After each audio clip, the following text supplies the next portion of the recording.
In April, the Environmental Protection Agency put new limits on PFAS, also known as forever chemicals, in drinking water. But it may surprise you that there are still no federal guidelines when it comes to those same chemicals in food.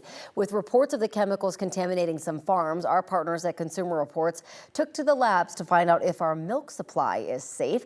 9 News consumer investigator Steve Stager is in this morning with a look at their investigation. Good morning. Good morning. Yeah, these forever chemicals known as PFAS never break down naturally.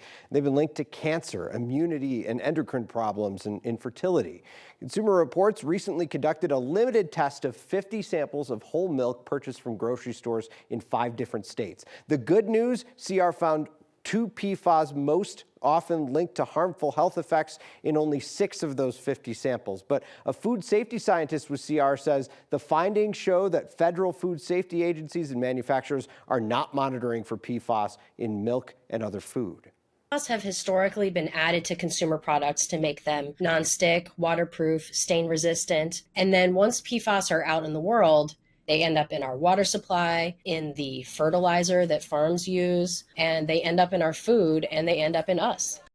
So in response to questions from Consumer Reports, the International Dairy Foods Association said, quote, dairy foods and beverages are highly regulated and rely on a verified system to ensure their safety and integrity.